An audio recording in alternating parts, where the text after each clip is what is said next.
멜기세덱에 관한 말씀,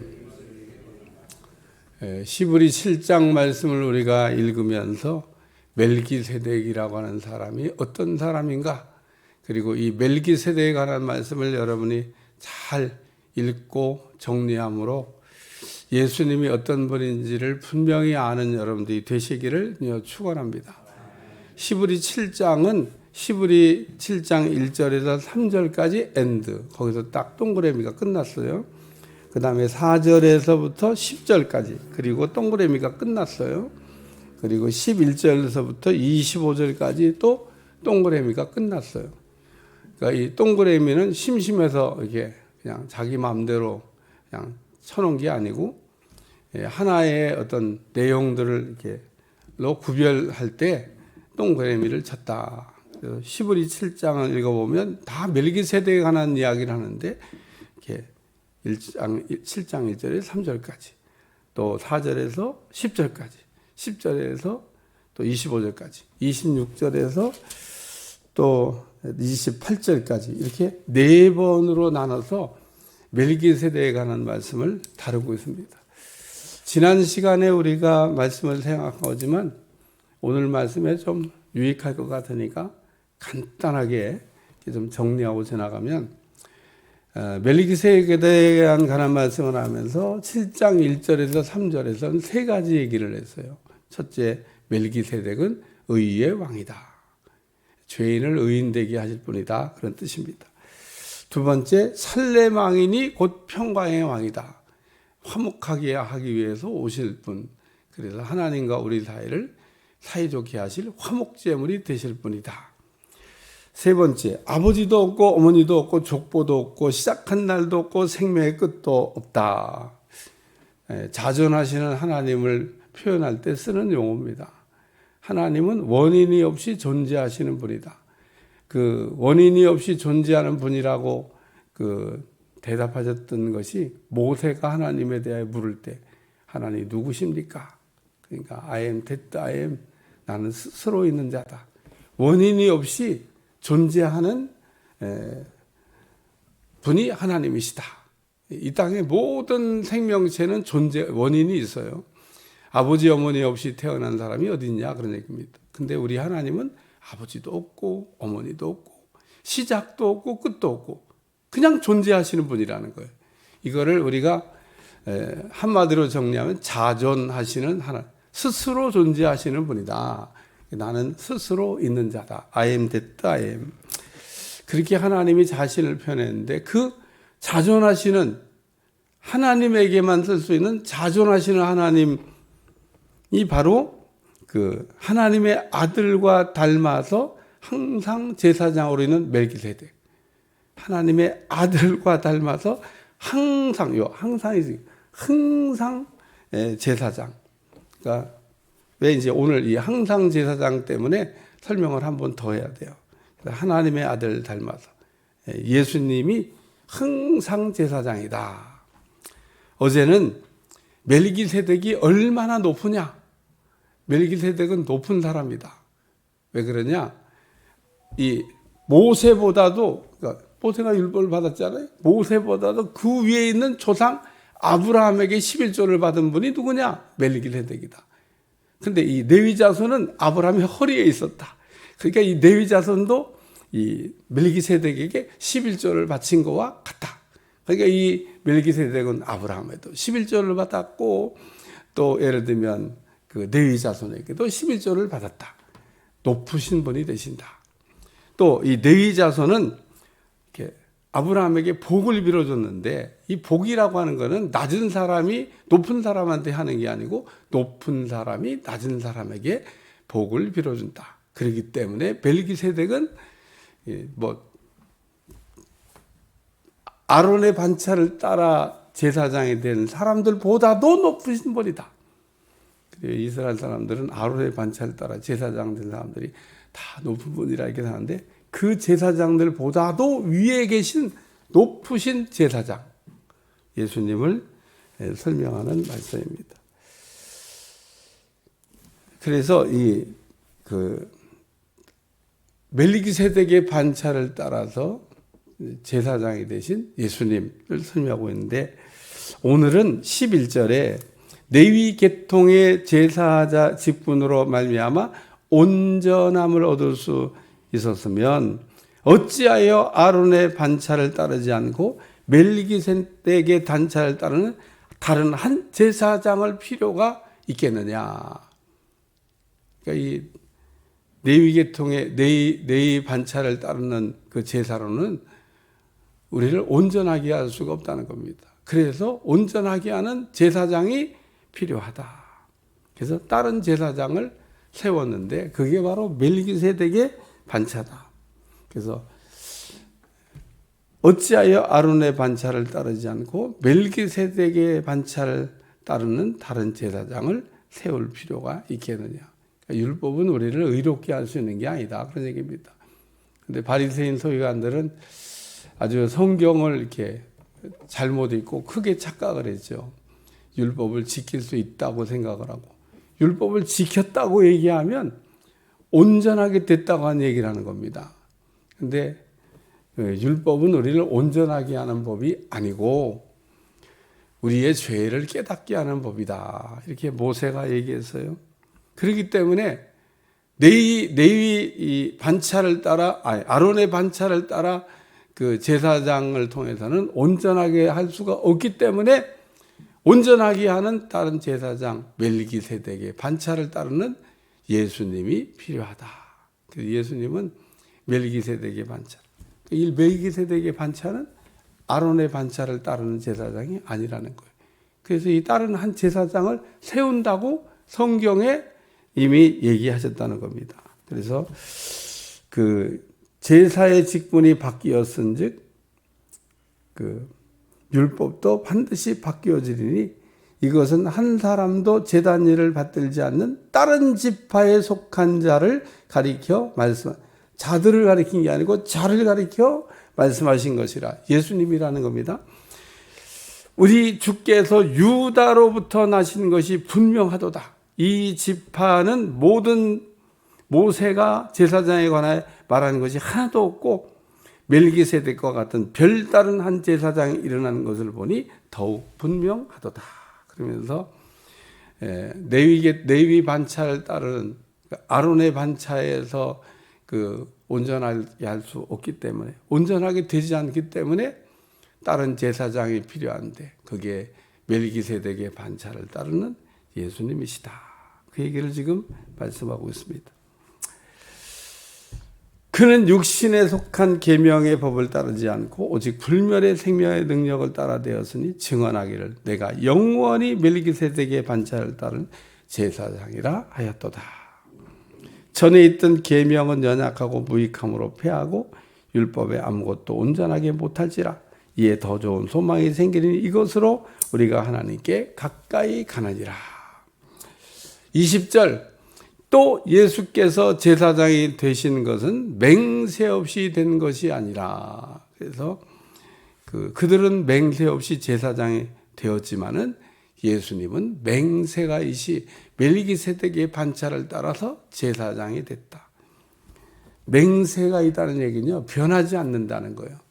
레위 반차를 따르는 아론의 반차를 따르는 멜기세덱은 변하지만 이 예수님은 맹세하고 제사장이 되신 분이기 때문에 변하지 않는 영원한 제사장이 된다는 겁니다.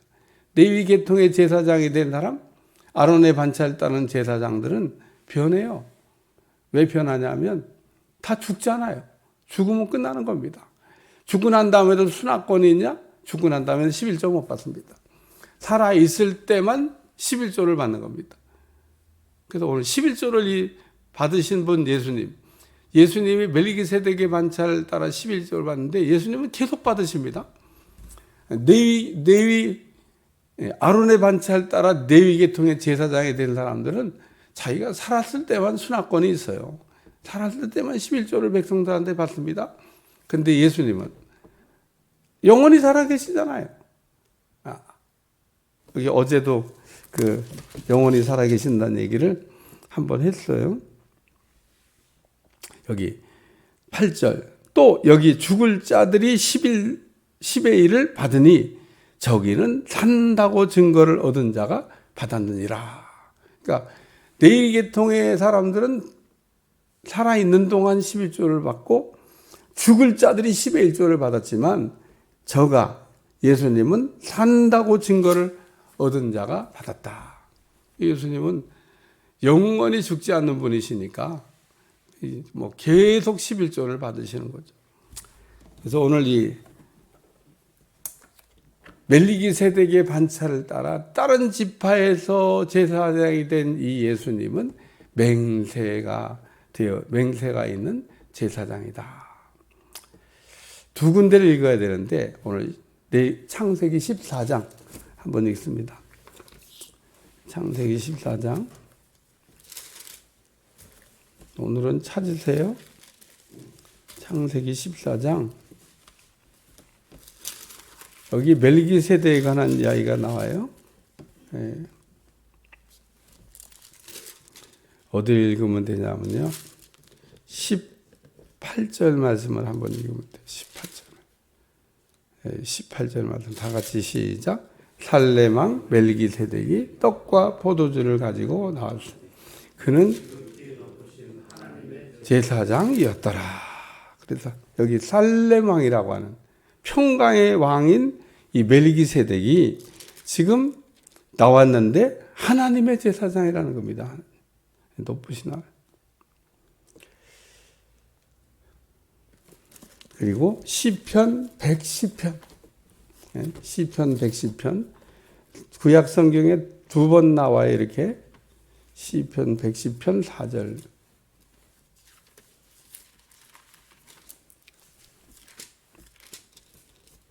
다 같이 찾았으면 읽어요. 시작. 여호와는 맹세하고 변하지 아니하시라 이르시기를 너는 멜기세덱의 서열 따라 영원한 제사장이라 하였도다. 여호와는 맹세하고 변하지 아니하리라 이르시기를 너는 멜기세덱의 서열 따라 영원히 제사장이라 하였도다. 여기 맹세하고 변하지 않는 제사장 멜기세덱. 그래서 이렇게 하나님이 맹세하고 제사장이 된 사람이 있다. 그게 누구냐? 멜기세덱의 반차를 따른 예수님이시다. 그 얘기를 설명하고 있습니다. 그리고 이제 마지막 말씀은 그 24절. 예수는 영원히 계심으로 그 제사장 직분도 갈리지 아니야. 예수님 멜기세덱의 반차를 따른 예수님은 안 변한다는 겁니다. 그냥 그게 끝이라는 겁니다.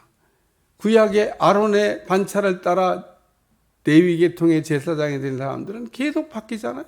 죽고 또 바꾸고 죽고 또 바꾸고. 근데 예수님은 멜기세덱의 반차를 따라 제사장이 됐는데 바꿀 필요가 있냐? 바꾸면 온전하지 않은 거죠. 그럼 다른 또 예수님이 오셔야 되는데 예수님이 오셨는데 다른 예수님이 다시 오실 필요가 없다. 그 얘기를 지금 하는 겁니다. 예수님이 오심으로 끝났다는 겁니다. 끝났다는 거. 예수님이 끝이라고 하는 얘기를 이렇게 설명한 거예요. 그러므로 28절. 그러므로 자기를 힘입어 하나님께 나아가는 자들은 온전히 구원했을 수 있으니 이는 그가 항상 살아계셔서 그들을 위하여 간구하심이라. 그러면서 온전히 구원하실 수도 있고 항상 살아계시다. 예수님은 항상 살아계신 분이에요. 아까 8절에 살아계신 분이라고 얘기했잖아요. 8절에 또 여기는 죽을 자들이 10분의 1 받았으나 저가 산다고 증거를 받을 자가 받았다. 멜기세덱의 반차를 따른 예수님은 여기 항상 살아계셔서 그들을 위하여 간구하시는 분.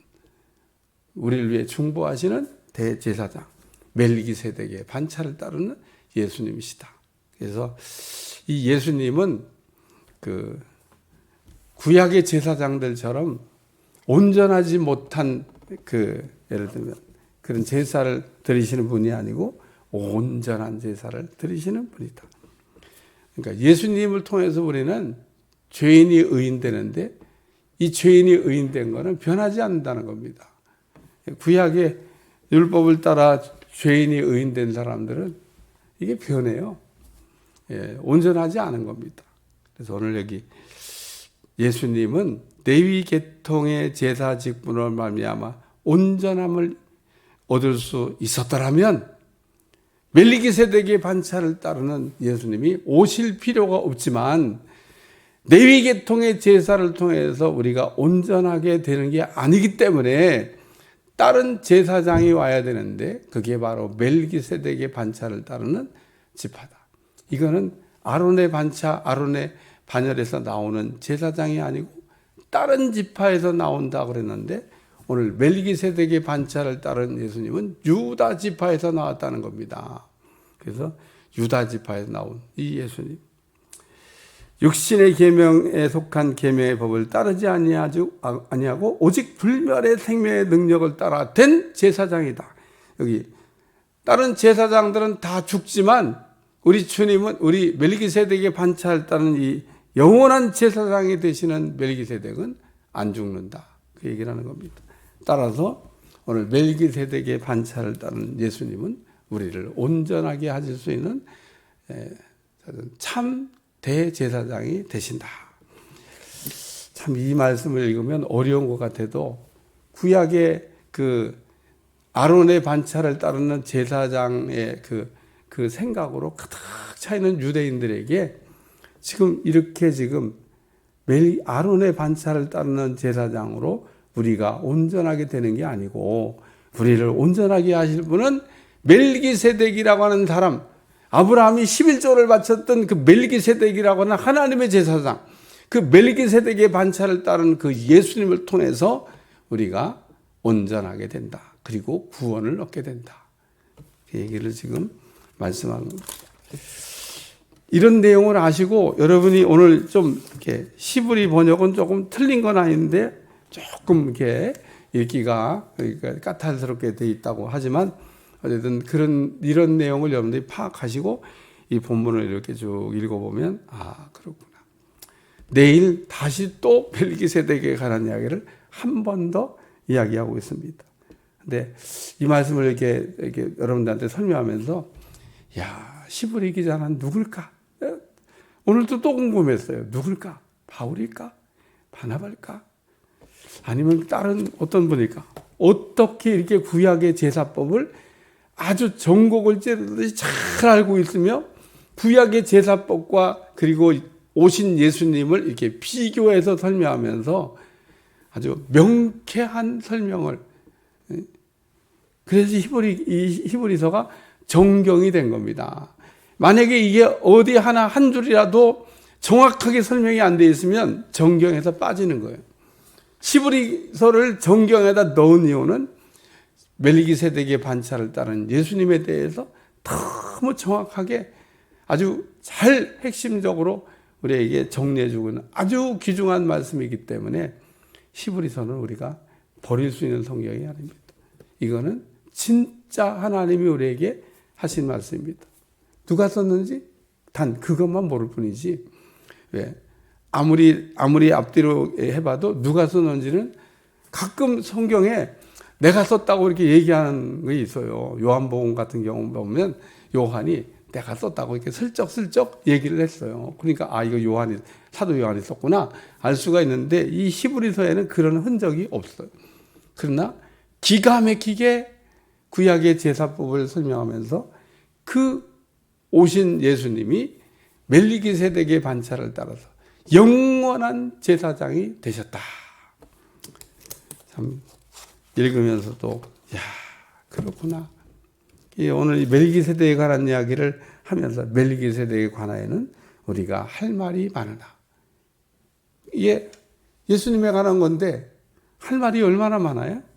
할 말이 많으나 너희가 듣기가 둔함으로 설명하기가 어렵다. 이 멜기세덱에 관한 말씀을 잘 알아듣고 장성한 사람이 되라고 하는 이야기를 전제하고 이 멜기세덱의 비밀을 모르면 안 된다는 얘기를 지금 히브리 기자가 우리에게 전달해 주고 있는 겁니다. 오늘 멜기세덱의 반차를 따라 영원한 대제사장이 되신 예수님, 우리는 그 예수님을 통해서 온전하게 된다는 것 믿으시기를 축원합니다. 기도하겠습니다. 하나님 오늘도 멜기세덱의 반차를 따르는 대제사장이 되신 영원히 살아계신 우리 예수님을 통해서 우리가 온전하게 될 수 있다는 거 깨닫게 도와주시고, 예수님을 통해서 우리가 구원을 얻을 수 있다는 거, 죄인이 의인 될 수 있다는 거, 하나님과 사이좋게 될 수 있다는 거, 또 그 예수님을 통해서 우리가 날마다 구원에 이를 수 있다는 것을 알게 하여 주옵소서. 예수님의 이름으로 간절히 기도하옵나이다. 아멘.